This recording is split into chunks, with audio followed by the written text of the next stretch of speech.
I'm a hustler, baby. It's time for Hustle Her Podcast. I'm your host, Deshae Keynes. Hustle Her is all about inspiring women through real life experiences that have helped to mold and develop not only me, but my guests into the entrepreneurs and leaders we are today.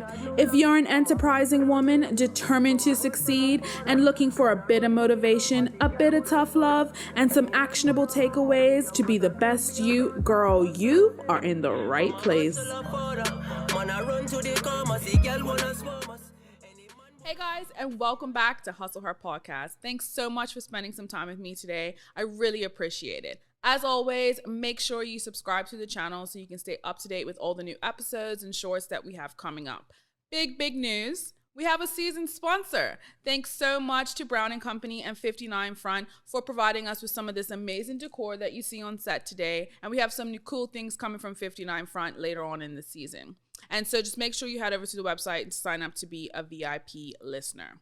Super duper excited about my guest today. She's an amazing woman, an entrepreneur who's been operating her business, Modblu, for just over 7 years. Please help me welcome the amazing Kristen Carreiro. Thank you. That was a lovely intro. You're so sweet. Thank you.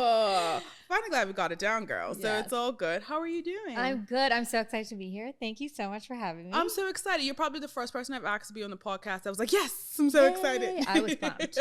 Most people are like, I don't know, but you were like really excited. I talk too much. Ask anyone that knows me. It's terrible. It's okay. Well, this is the perfect platform for all of this. Awesome. All about you. All right. So let's jump right in. Gonna ask you a few questions. Give me the first thing that comes to mind, and we'll go from there. All right. Cool? All right. First and foremost, who's your cut match team? Oh, Somerset. Okay.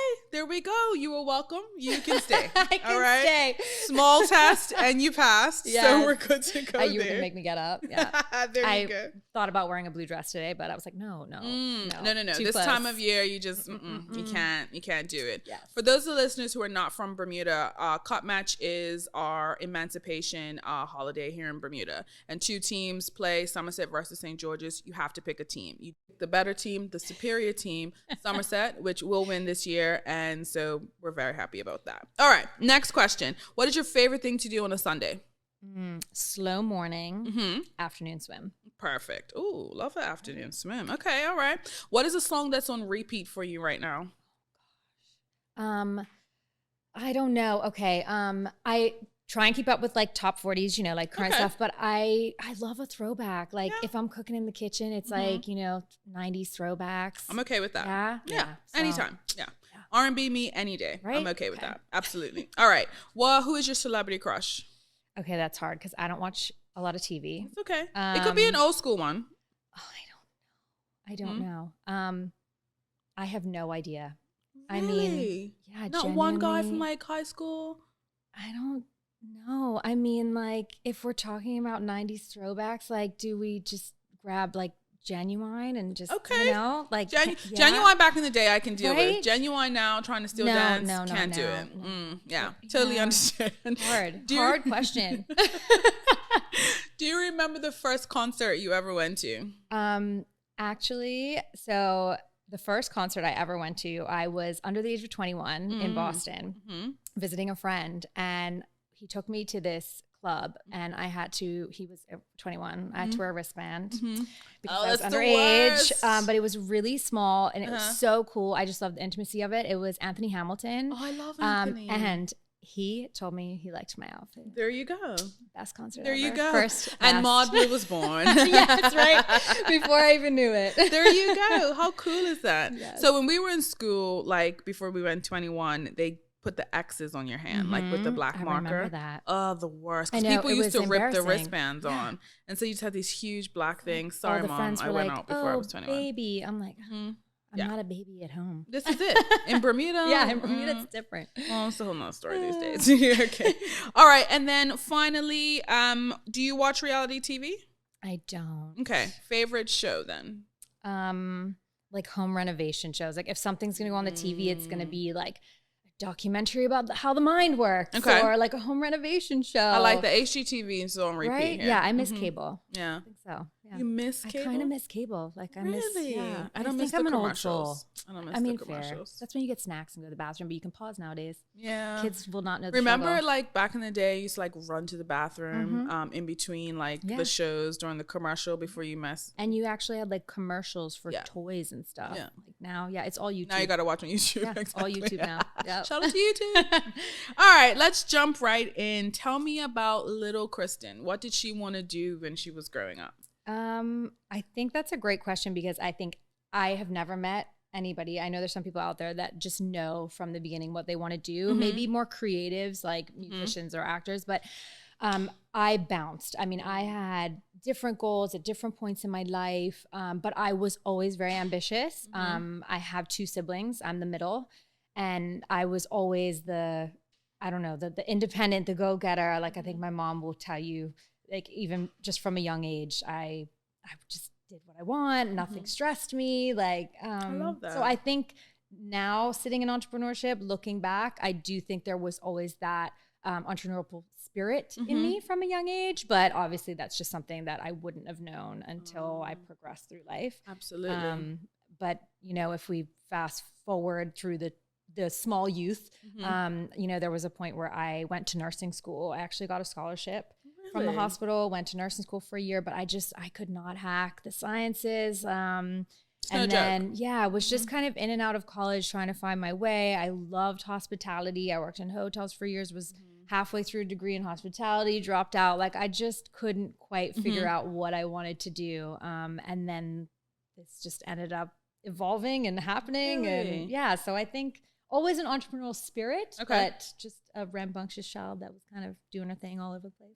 And how did your parents feel about that? Like nursing school, then hospitality, and didn't finish those? Were they like, girl? No, I'm really grateful. Like I have very supportive parents. My dad is Bermudian. My mom moved here when she was 21. She didn't have...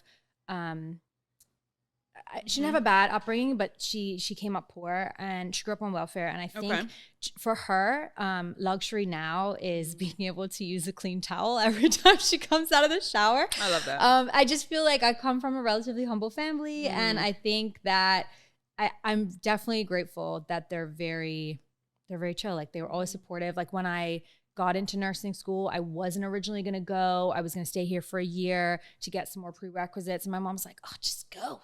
Even just for the experience, just go, just see what it's like. If it doesn't work out, it doesn't work out. And that's something that's definitely stuck with me. And I appreciate everybody's always been really supportive. At the end of the day, no matter what you're doing, as long as you do it with integrity and to the best of your ability, you could be, a line cook or a lawyer. Like as long as you're showing up and being your true self, it really doesn't matter. Which is crazy because that's literally entrepreneurship. Exactly. Like just showing up every single day, being consistent, being you as well. I feel like the most authentic entrepreneurs are the people who are doing things that they truly love to do, right? Absolutely. They're not just doing it because they want to like make money, essentially. Absolutely. Oh, okay. So how would you say being an entrepreneur has affected like your family life?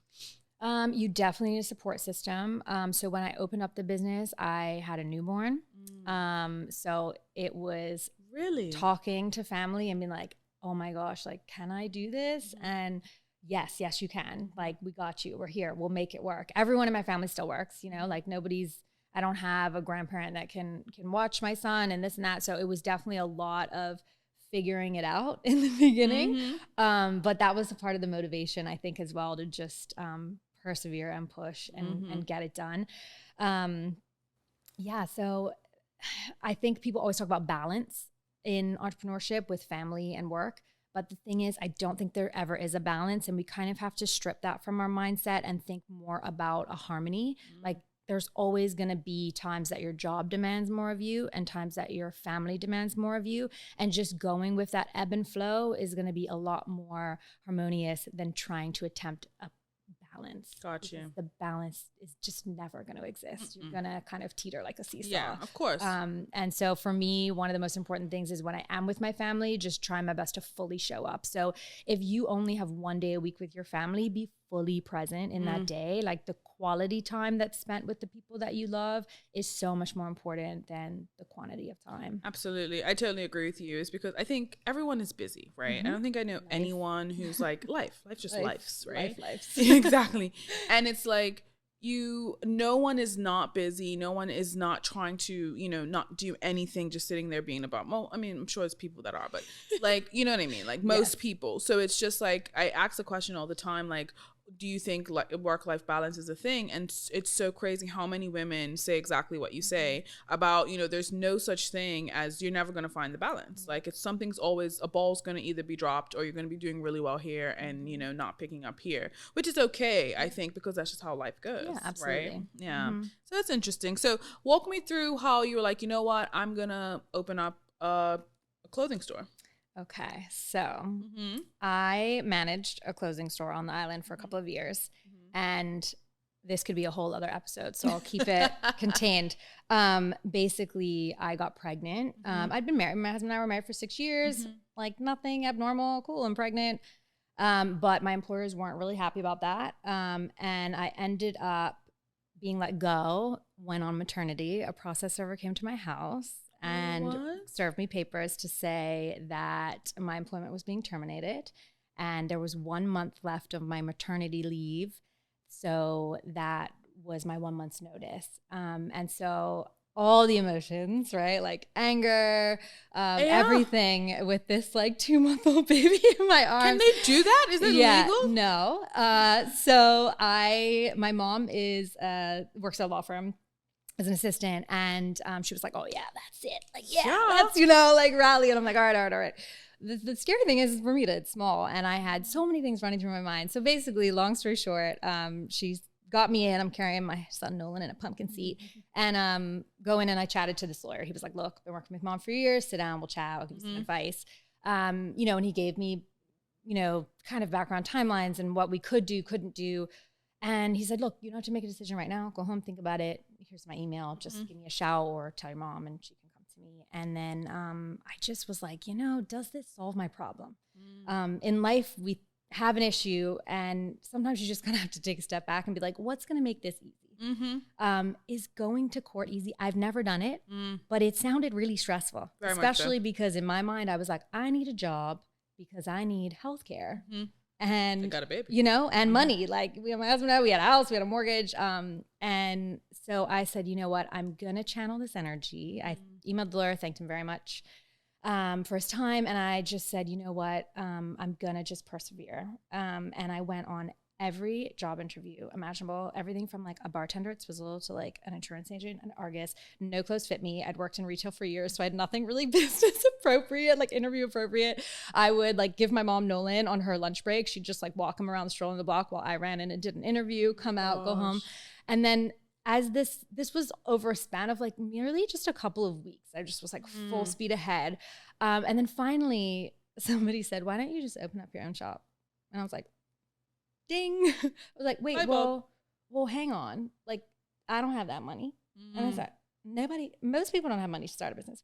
Like, borrow it. How much would it cost? And I was like, I don't know. Well, figure it out. And I was like, oh, okay. So when my son slept, I was on the computer. I was on real estate websites. I was, familiar with how to operate a store. So I was looking at vendor lists and all kinds of stuff. And slowly this 1-page Word document kind of came together of a very brief business plan. And I said, you know what? I think I could do this for less than $100,000. And I know that is still a lot of money, but I said, I think I could borrow in Bermuda. You could borrow that. I said, this isn't a mortgage. This is, like 80 to 100K. I think I could do this. And sure enough, I did. So I managed to actually secure a private investor for a lower interest rate than the bank. Who wanted nothing to do with it. He was like, look, just pay me back in 5 years. And I paid him back in 4. And here we are 7 years later. So I have all these crazy videos and photos of my son in like a walking chair in a construction site on Reed Street or like strapped to my chest. My family, again, huge help. Like Nana came after work and babysat. And me and my husband went to this shop space and we're setting it up and, laying floors and making a friend of ours is a carpenter and he made my cash desk for me. Yeah, your circle is so important. Honestly, it's a wild ride. But yeah, here we are. And then look at that. So I think the universe does stuff to us that maybe you wouldn't have chosen. But after it's all said and done, you're pretty glad it happened. So if that situation hadn't have happened to me, as angry as it was in the moment, who knows where I would have been, maybe still there or somewhere else. But I'm so glad for where I am now. So I'm grateful for. Yeah, it's so crazy. Like, I think sometimes the best entrepreneurs are the ones who are pushed into it. Like Laura's shaking her head because we talk about this all the time. But like sometimes, you know, life gives you circumstances where you just have no choice but to just rise, essentially. You know what I mean? And yes, someone else gave you the plug to, but you're like, you know what? No, I can do this. And you kind of had to do it. You had no choice but to do it. And then like that dedication, that drive, that, you know, investment into the business, and not just monetarily, but your time, space, you know, all consuming. Because when you're a new entrepreneur, you're also like the accountant, you're the buyer, you're the cleaner, all the things, right? So it's so crazy because you're pushed into it, but I feel like it makes better entrepreneurs in those situations because you really just don't have any other option. It's so crazy. I would have never in a million years thought that that's how your business started. Crazy. So yeah, it's very easy to know how old the business is because it's the same age as my son. That's a good way to do it. Like, that's crazy. So how did you get to Modblu? Why Modblu? Honestly, so I guess in general, like the aesthetic of the store, inclusivity was really important to me. Just taking things that I'd learned like in the past and what I wanted to bring to the table that was different. And so I wanted a place that was still quality products, good price points, attainable price points, you know, inclusive of all sizing. The name, it's so hard to pick a business name. It's like difficult. I'm filling out bank paperwork. There's all the things. And I'm like, I need to hurry up and pick a name because I need to make an email and I'm emailing vendors and this and that. And I was like, something that will last so you don't have to change it. Every time I would think of one, I'd Google it. And then I'm like, oh no, this is something there. Or this comes up as something else. And so I'm like, you know, a cure for the modern day blues is retail therapy. I just made up a word, Modblu. There you go. That's how it was born and it stuck. And like you say, I'm like, look, I'm not going to change it. It is what it is. No, it's it. That's it. It's totally crazy. Like picking a name is one of the hardest things you do for a business. Just the small things or unless the you hardest. use your name. So funny. Yeah, fair. Yeah. You know? Which is helpful. Laura. Right? That works. So what would you say is your best, like, I guess, favorite process of like your entrepreneurial journey? Like what has been your most favorite part? I guess definitely for my specific role, just building new relationships. So whether that's with vendors overseas or our customers, but I also just love the creative freedom, being forced to kind of make decisions on your own. Going against the grain is something that I've always done. And I think there's been times where I've almost had to remind myself of that as well. You know, oh, everybody else is doing this. Okay, but you don't have to do that. Yeah. You can do this. There's no real cookie cutter in entrepreneurship. There's, you know, a guide that we think we need to follow based off of similar business models, but really there's just this beautiful free reign of decision making. And I think that's so cool and something that, again, looking back on my youth, feeling as though I've always kind of been able to do in previous jobs. I've had, you know, I've had good bosses and bad bosses. I've had situations where I've stepped up and done too much. Maybe I've not overstepped, but I'm like, oh, this supervisor, I'm not a supervisor, but I could do that. And I go and do something. And there's one management team that loves that and another management team that doesn't like that. And I think it's just been so cool to see my progression over the years of coming from different scenarios and customer service backgrounds and working with different people. And now coming to this point where you're like, oh, okay, I can choose. Yeah. And it's crazy. Like you look back at all the other jobs that you've had and it kind of prepares you for entrepreneurship, right? Like you pull from different things that you used to do to like become an entrepreneur. What stuck out for me with you the most was during COVID. Like you and your resilience, like you would be on Instagram every day, like dropping off people's packages. I remember one day, and you didn't know me and I just followed you. And I think your work van, something happened to your work work car or whatever, and you were like in your husband's truck dropping off people's packages. And I'm like, that's someone who's dedicated to the business, right? And you do this full time or whatever, so you obviously have to make the money as well. But most people are like, sorry guys, I'll do it tomorrow. You're like, nope, gotta get it done today. And you're like in your husband's lightweight truck. Honestly, I feel like you need this is a female podcast, but my husband could tell you some stuff about me. Like he's a man, poor thing. He'll have to, you ask him, there's memes all over the internet, like, oh, babe, can you do this? If it's not done in like 5 minutes, next thing you know, you see me walk with a power tool or a blower, or I'm like jumping in his van, and he's just like, all right, I'll do it. Like, I'll do it myself. It's crazy. It's funny. I get it though, but that was one thing that stuck out to me the most about you during COVID was that time. So what would you say, was COVID a difficult time for you, or was it kind of like propelled into more? Were you already online? Like, walk me through that. Thank goodness. So in the summer of 2019, we launched a website, and it was funny because when we did it, it was kind of, new thing. Not too many people had it, at least not with a brick and mortar as well. And I said, you know what? My colleague at the time, Francine, it was her idea. She was like, just do it. So I'm not going to do it for you. I'm just telling you, you should do it. It's like, okay. And we kind of looked at these options, and I was like, all right, I'm going to do it. And surprisingly, I did it by myself. I was like, all right, I'm not super techy, but I'm not terrible. And we launched this website, and not everything was on it, but most of our inventory was. And we didn't get that much traction. We had to keep reminding people, obviously with anything new, you just got to keep reminding. We would get a couple of sales on the website a month, but it made people come in. So we had tons of people coming in saying, oh, on the website, I saw this. Where is it? Show me. And so I was like, you know what? If anything, this could be chucked up to a marketing budget because it's bringing people in. And then sure enough, pandemic hit, and I was like, hallelujah. Heck yeah. We already have a website. Thank you, Francine. I just went ham on making sure everything was uploaded. We also moved right in the pandemic. So literally, I signed a lease December 2020. New Year, started the renovation in a new space. We were planning on moving April 1st. We were opening in the new of space. 2020. And then the island was shut down. Yeah, and so moved and locked the door and went home for a month. So I had lots of time at home. I had like boxes at home and just like uploaded everything and pushed. And I think all retailers did well during the pandemic. Like once we all kind of got out of our houses, again, those were willing that were able to do more. So at first in May, when we got out, we still couldn't open the stores. So we were just pushing the website, pushing free delivery. So that's when I was running around like crazy person in my husband's van. And then, eventually when we had customers back in the store, still offering those services, offering curbside pickup, just being accommodating and pushing. People were stuck here. They weren't traveling. Our airport was closed, travel restrictions due to vaccination. So in all that time, Bermudans were spending their money here because they're like, well, I'm not traveling. Cool. I'm going to treat myself to a dress. Yeah. So, I think all retail stores on the island really did well with the pandemic. And we're now obviously seeing kind of last year and more so this year, a lot more influx of travelers to Bermuda, which is great for some tourist spending, but then a lot of people are obviously back to traveling normal. So again, that comes with overseas shopping. So we've kind of seen us kind of pivot back down to pre-pandemic this year for sure. Okay.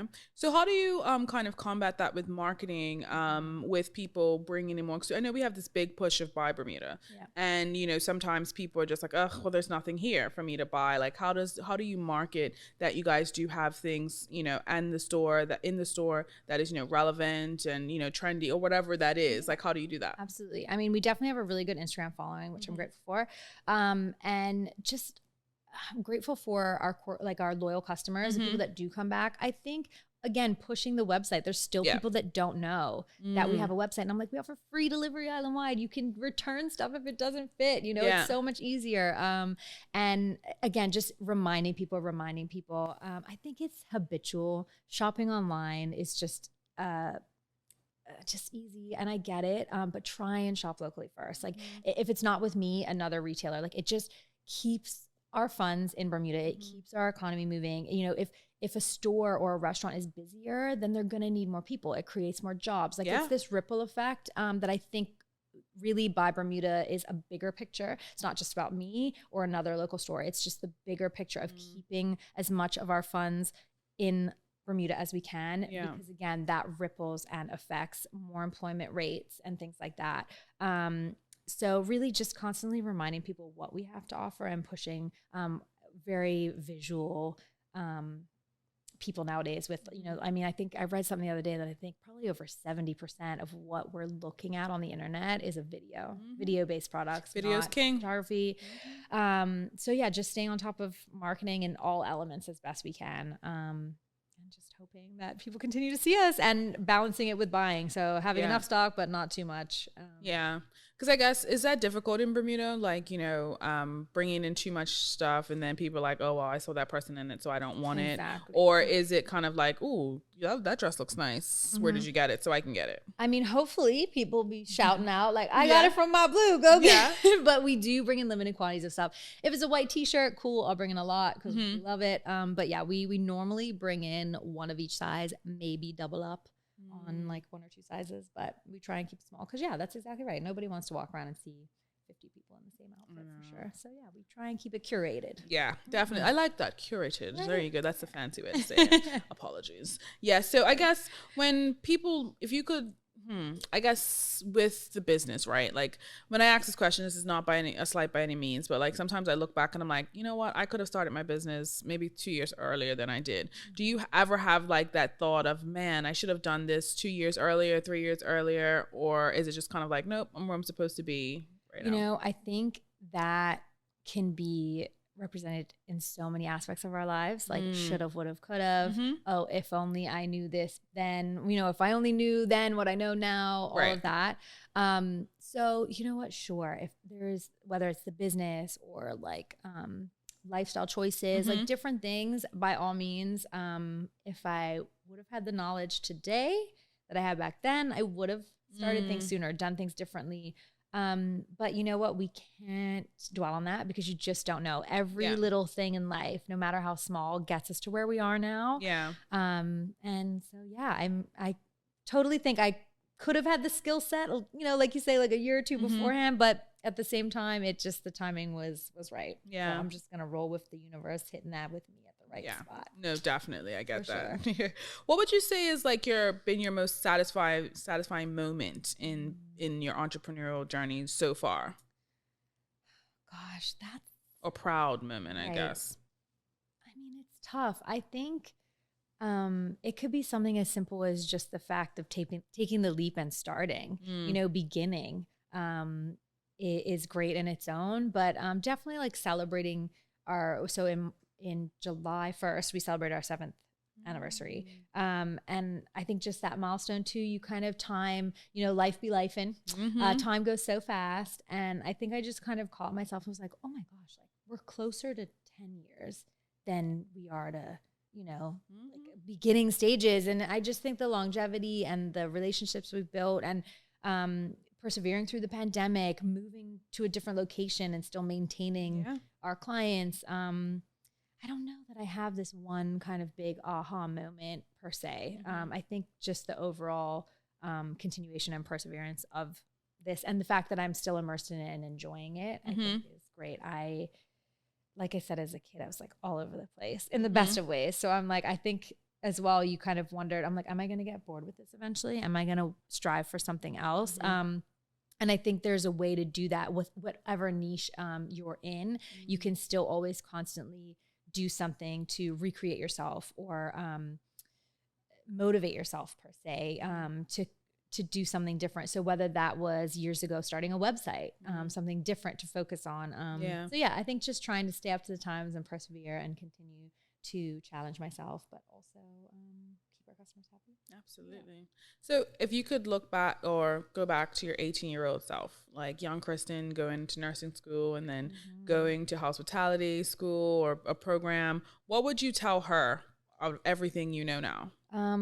You know what, again, the question before you asking about like, you know, if it was years before, I think the person I am now and the way that I apply myself to things nowadays, I think I could have persevered through nursing school. The knowledge I have today, if I gave that to myself at 18, I probably could have finished school. I wasn't ever good at asking for help. And I think that was a part of my problem going to college for the first time. I wasn't doing well in something. And I just thought that like, oh, well, too bad, you got to figure it out, girl. And if you can't figure it out, then oh, well.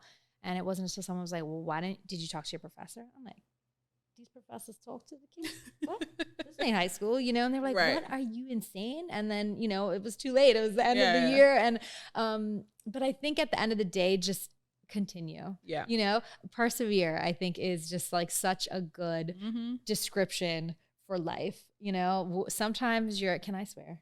I got to catch myself. Like sometimes you're standing in the shit, you know what I mean? But like, why would you stay there? Like just walk through it and get out of it. And, you know, so at that point in your life, you think something's for you, but go through it. And sometimes we don't know what's right for us until we figure out what's wrong for us. It's true. So you kind of have to do different things until you figure it out. And even though I didn't finish with nursing, I even thought about doing psychology at one point. And then, you know, hospitality, all of those things do have people in common. I've always been a people person. So those skills still set me up for where I am today.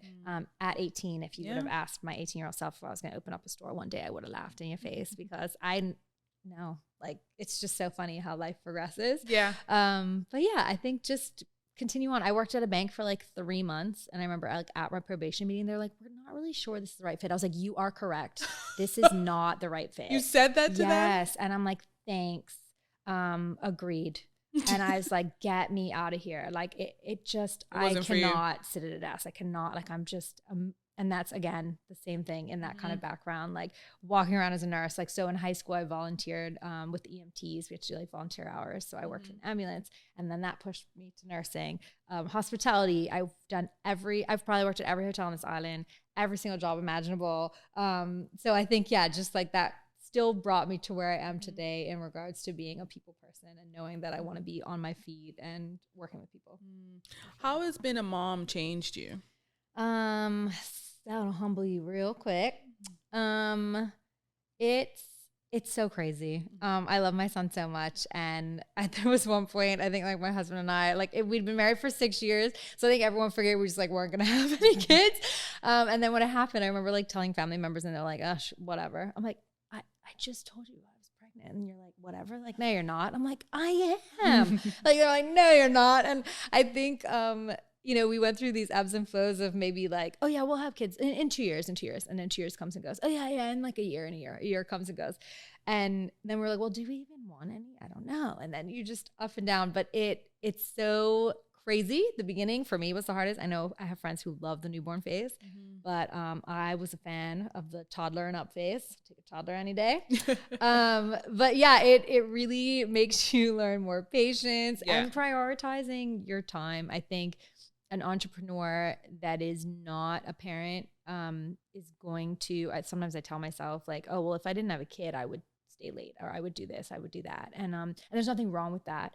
But I do think it just has that little bit more of an element of difficulty of the harmony, which is fine. And I choose him, you know, any day. I've recently pivoted our hours a little bit. And I kind of talked about that. I'm very transparent with our customers on Instagram about like, hey, if I close half an hour early, that's going to make my family life so much better. And in return, I'll open half an hour earlier. And I just really appreciate that support. And in return, I'll offer free delivery island-wide. And people were really supportive of that, and I really appreciated it. So I think it just kind of makes your perspective shift a little bit on your time, working smart, not hard, trying to figure out like what's most important and what's not. But yeah, it's awesome. Yeah. I also think your transparency online really helps with the marketing side of your business as well. I think you're super upfront and open all the time. And when we were talking pre-show, you're like, I don't have any other social media. Like my business is my only social media. So you're like putting it all out there, and not all of it, like not all your business, but you know what I mean? And I think that people relate to that, you know what I mean? And I don't have any children, but at the same time, you be like, yeah, if that makes someone's life easier to close their business, 30 minutes before, and I can still shop online. Yeah, I'm okay with that. Right? You know what I mean? I think that that's something, sometimes we hide things as not even just business owners, but as just people in general, just assuming that people will figure it out or get over it. But sometimes finding that balance with transparency is key. But I think that that's really, not that I know all the keys to your success, but I think that that's one of them, you know what I mean? Being very transparent online and open. We sometimes forget we're all human, and we expect a lot from businesses, from schools, from whatever. And I think sometimes we just have to take a step back and be like, okay, wait, but there's a person behind this. So how can we find the harmony? You know, what can I do to help my consumers, but also to help myself? And again, that's like any realm of business for sure. And me not having a personal social media, I used to, but I kind of, when my son was young, I found myself, and I'm sure a lot of people do this, and they've probably watched a million reels on this, but then they keep scrolling to the next reel instead of listening. We spend so much time on devices. I do it so much for work and I love it. But when I need to tune out, by all means, I'm going to answer your Insta DM about how this top fits at 9 p.m. I don't have a problem doing that because it takes me 2 seconds. But I don't want to videotape my son doing something really fun on the beach and upload it to my personal Instagram because I'm not absorbing that moment. We're so quick to record our vacations instead of being submerged and enjoying them. I think when people take photos and videos personally, it's a beautiful memory to keep. But I think it's important to ask yourself, am I recording this for me or am I recording this for the validation of other people? And that's what kind of made me delete my personal Instagram, because I was like, I don't need to share. What am I sharing this for? Like, no one needs to see my kid run on a beach. I'm excited about that. You know what I mean? You know, or me talking or me doing this. So I just found I really wanted to make that time with my family or in my life, just fully about being present. For sure. And how has that worked out so far? Like, nice. Yeah. I can't complain. Yeah. You know, do you miss it? Do you miss social media? No, I mean, fair. I have the Modblu social media. Yeah. So I'm not gonna lie, like, you know, I have to watch like reels and be like, save this sound. I'm gonna do this, I'm gonna do that. So I guess I can't say that I'm fully away from social media. So that's not fair for me to judge. But I think in regards to fully my personal life, whether it's with my family or we go on a vacation, I found it's actually, I'm really bad at taking photos. So like then I get to the point where we've like, if we take a family vacation, I'm like, oh my gosh, I haven't taken a photo like in 3 days. Like we need stand over there, take a picture, you know? So I think, it's so nice to just feel fully present in whatever it is that you're doing. And, you know, some people, you can refer that to as mindfulness, like a daily mindfulness. You're literally focused on exactly what's going on in the present moment and what you're doing instead of worrying about recording it for later to show other people because you're submerged in it yourself. So who would you say, or what would you say has been your biggest inspiration, like in life, like growing up now? It could be more than one person or thing. Like, what would you say is that? I mean, definitely my parents. I think I'm grateful. Like I have a great relationship with my parents. And I think even through different roles that I've played, different jobs in the hospitality industry, I loved that. Like met so many different people. And just being fearless with life, with choosing. Like I was a person, like I told you, I went to an Anthony Hamilton concert in Boston. Like I met this guy, like just a friend hit it off and like flew to Boston. I was like, yeah, cool, I'm gonna go. My mom's like, you're going away by yourself, you're gonna get murdered. I was like, nah, like I'm doing it. And I just, you know, like just always saying yes. Like I'm just always up for trying new things. I love being bad at something new. You know, that's just how we learn and do things. That's a beautiful thing, yeah. Sometimes people are so scared of failing at something that they just don't do it at all, right? So you never know. So that's an excellent trait. So I think we can be inspired by like anyone, people on the street, people that you're watching on another podcast episode, just seeing something in someone else that you aspire to be. You know, there's this terrible comparison of like jealousy, but like, don't be jealous, be inspired. You know, what is making you feel this way about this person? Chances are it's something that you want within yourself. So yeah, I think like it kind of starts at home with my family, but I've had some like really awesome like mentors and role models throughout my journey in life that I really aspire. Like I work with big brothers and big sisters sometimes, and like Patrina O'Connor, she's so lovely. So amazing. Yeah. And that whole team, I've recently been working with the foster care program, Selena Simons. Like she's such an amazing person. I know there's been a ton in the media about Miss Dismont, and like she's such a person to be inspired by. Like you don't have to know her to even be inspired in that situation.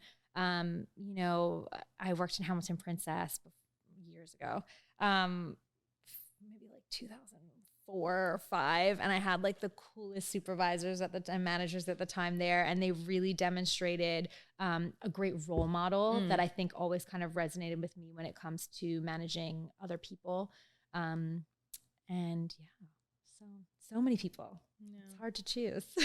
No, I get that. I think, and also we have different people and different things that happen in our lives with the different phases we have in life as well, right? Yeah. So, and we also know who to go to for different things. Like if you need a good kick in the butt, you know, you kind of know who you need to go to or what you need to say. And then if you need a bit more comfort, you know who to go to for those things too. So there's no right or wrong answer to anything. But yeah, I totally agree to you. It definitely kind of depends on, and you get inspiration from so many different things. I mean, you've inspired me today already. Some things I need to adjust in my life. Girl. I know. I feel like my phone is an addition to my body. You know what? Something simple. The do not disturb option. It is life changing. Even if you just put that on. So my phone goes on do not disturb from 10 p.m. to 7 a.m. And like everybody's different. Like pick the time that suits you. But even just that is really lovely. And like put it, unless even if you have it as an alarm, it'll make you get up, put it across the room so you're not tempted to pick it up. Yeah. You know, but baby steps. Yeah, no, the do not disturb feature is definitely, I used the sleep one, which is so crazy because we went on a friend of mine's birthday last weekend. And it was like 10:45 and it was like, it is time for bed. Right? And I was like, geez, Tashay, you're getting a little old there. Can't go out for dinner with your girlfriends anymore. Oh, it's running late, guys. Right? Sorry, guys, got a little tired. But no, I was always like, do not disturb. What if somebody needs you or whatever? But it actually works really well. You can select your favorites. So like, do not disturb. If my family calls, it'll ring. Yes, same. So yeah, I do agree with you. The do not disturb, it definitely, especially when you're winding down for bed, sleep, and then my do not disturb goes on 30 minutes after. Have to. If not, I'll just stay on my phone and like the alerts pop up, and then like some people turn off their notifications. Period. True. Like for certain apps. So that's also a good idea. Yeah. And if I see it like pop, I'm like, ooh. Yeah, you gotta check it. I know. My phone is dead. I feel like I'm like missing a limb. It's bad. It's not great. I'm not proud at all, but it is what it is. What do you think is something that people misunderstand about you? Like if they meet you or they don't know you, they kind of are like, oh, but it's not true. I don't know. I think I want to ask somebody else about me. I don't know. Maybe. Do we mistaken like confidence for cockiness potentially?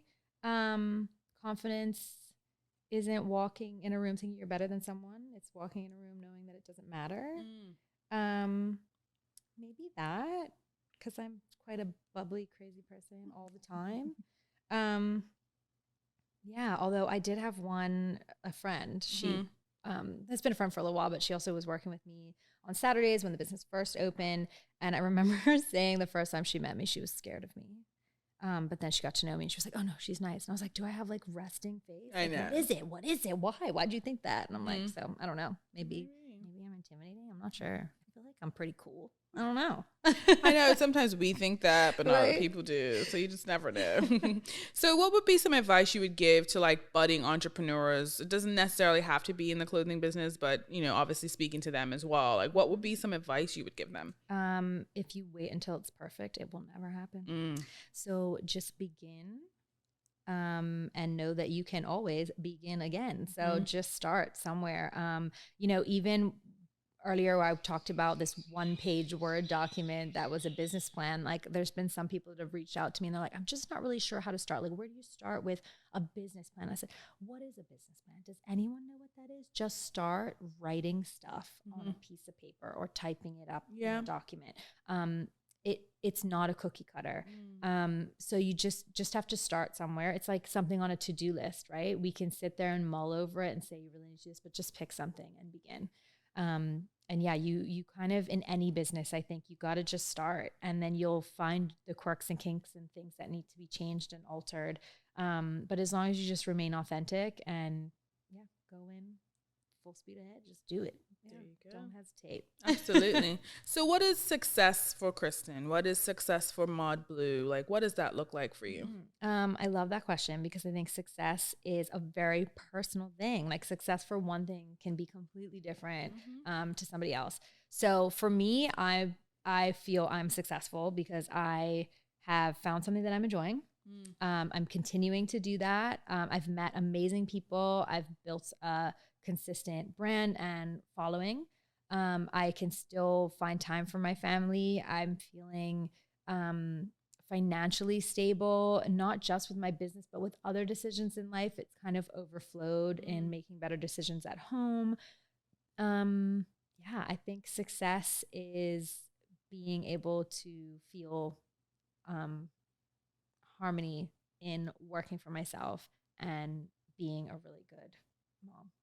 Yeah. Love that. Okay, and then finally, everyone gets asked this question before they leave the couch. What do you want to be remembered for when you're no longer on this planet? When someone says, Kristen Carreiro, owner of Modblu, what do you want them to say about you? You know what? They could even take out the owner of Modblu because I mean, I could totally be remembered for that, but I always say, I'm not saving lives, I'm selling clothes. And I think just kindness, just no matter what.